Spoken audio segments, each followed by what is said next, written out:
Saudara, Komisi Pemberantasan Korupsi usut dugaan aliran dana korupsi Syahrul Yassin Limpo ke Partai Nasdem hingga miliaran rupiah. Sementara itu, PPATK menyebut temuan cek senilai 2 triliun rupiah di rumah dinas ex-Menteri Pertanian Syahrul Yassin Limpo diduga palsu.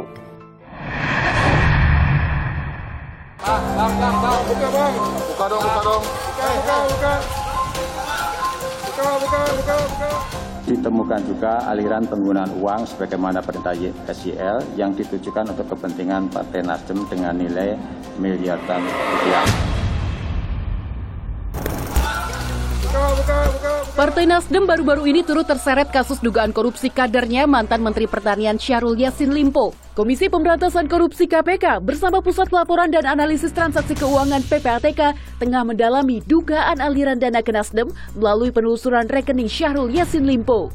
Dana ke Partai Nasdem ini juga masih didalami. Tentu kami memiliki informasi, tentu saja kami tidak bisa berbagi informasi dari mana, apalagi laporan PPATK itu kan laporan intelijen, tentu dari laporan PPATK tersebut kemudian kami akan meminta bank yang terkait untuk membuka rekening yang bersangkutan.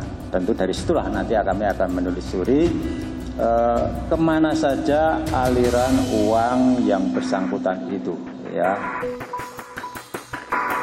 Namun, Partai Nasdem membantah pernyataan KPK tersebut.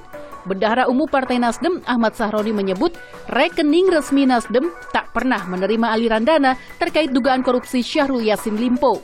Saya selaku Bendahara Umum tadi malam sudah mengecek langsung ke rekening partai, resmi rekening partai, bahwa kami tidak pernah menerima aliran dana dari informasi yang Pak Alex sampaikan.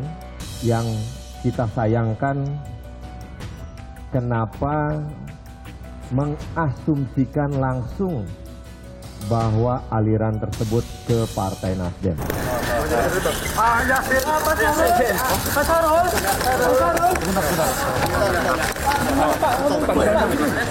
Sebelumnya, KPK resmi menahan Syahrul Yassin Limpo atas dugaan pemerasan gratifikasi dan tindak pidana pencucian uang di lingkungan Kementan.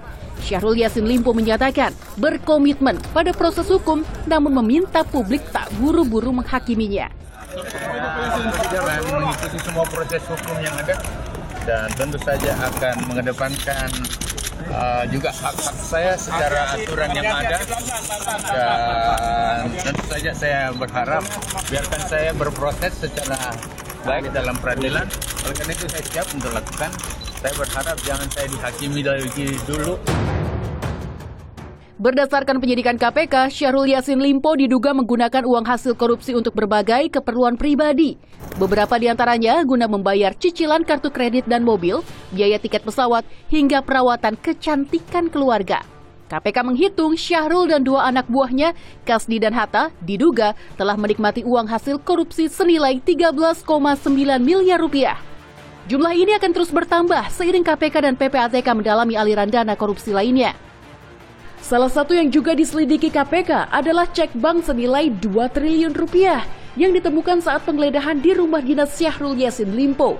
KPK bakal memastikan validitas cek tersebut apakah terkait perkara yang menjerat Syahrul. Kami memperoleh informasi memang benar tim penyidik KPK menemukan dugaan adanya cek senilai 2 triliun dimaksud pada saat penggeledahan di rumah dinas Menteri Pertanian.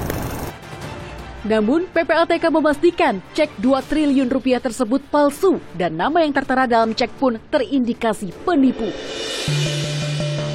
PPATK pun telah melaporkan perkembangan transaksi keuangan dugaan korupsi Syahrul Yassin Limpo kepada Presiden Joko Widodo pada Kamis lalu. Beberapa kasus saya sampaikan kepada beliau dan perkembangan terakhir. Beliau memberikan arahan terkait dengan tugas fungsi kami. Thank you ya, makasih ya. Kasusnya apa aja? Ya. Kasusnya apa aja Pak? Nanti ya. Contoh kasusnya. Contoh kasus Pak. Yang berkembang sekarang lah pokoknya. Termasuk soal SYL ya Pak ya? Iya semua ya. Pak, aliran-aliran gimana Pak? Ya, makasih ya. Ahli Hukum Pidana Universitas Al-Azhar Suparji Ahmad menilai Partai Nasdem beresiko menerima sanksi jika terbukti menggunakan aliran dana korupsi Syahrul Yassin Limpo untuk kegiatan partai.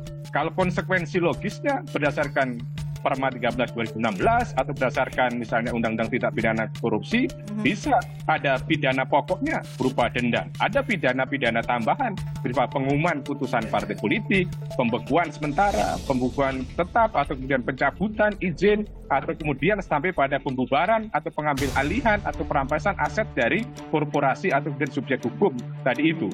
Setidaknya ada 3 yang diperhatikan. Misalnya, bahwa dia mendapatkan keuntungan dari tindak pidana tadi itu. Kemudian dia membiarkan ada tindak pidana tadi itu. Kemudian menjadi tempat untuk menampung hasil tindak pidana tadi itu. Atau mengambil kebijakan melakukan tindak pidana tadi itu. Jadi ada beberapa kualifikasi dianggap terlibat dalam satu tindak pidana. Dan aliran tadi itu bisa dibuktikan memang kalau ya ini hasil tindak pidana korupsi terus kemudian digunakan untuk kepentingan partai politik. Di tengah KPK menelusuri aliran dana dugaan korupsi di lingkungan Kementan, polisi pun terus mengusut kasus dugaan pemerasan Syahrul Yassin Limpo oleh pimpinan KPK. Polda Metro Jaya menyatakan akan segera memeriksa Ketua KPK Firly Bahuri. Sebagai permulaan, polisi telah memeriksa ajudan Ketua KPK Firly Bahuri Kevin Egananta. Selain itu, Polda Metro Jaya juga memeriksa Wakil Ketua KPK 2015-2019 Saud Sitomorang sebagai ahli. Ia menyatakan pemeriksaannya akan fokus menjelaskan pasal 36 dan 65 Undang-Undang Pemberantasan Korupsi, yakni berhubungan langsung maupun tak langsung dengan tersangka atau pihak yang terkait dengan perkara. Kalau kamu bicara kolektif kolegial, nggak ada alasan 5 pimpinan KPK tidak tahu kegiatan pimpinan yang lain. Oke? Iya dong. Kamu pergi kemana aja mesti pamit. Gua aja mau kemana ngomong Pak Agus, gua besok mau makan mie di sono. Lo makan mie lapor aja. Kalau ketemu orang terdakwa di restoran itu kan gue repot, ya nggak? Meski kasus ini telah naik ke tahap penyidikan, polisi belum juga menetapkan tersangka. Menko Polhukam Mahfud MD mewanti-wanti agar penyidikan kasus dugaan pemerasan oleh pimpinan KPK dilakukan secara profesional, bukan serta-merta unjuk kekuatan. Yang jelas jangan sampai terjadi hanya untuk menunjuk kekuatan, tetapi harus berdasar bukti-bukti hukum yang kita tentu tidak bisa menghalang-halangi proses hukum yang sedang berlangsung. Silakan saja, tetapi harus profesional dan bisa dinilai oleh publik secara terbuka.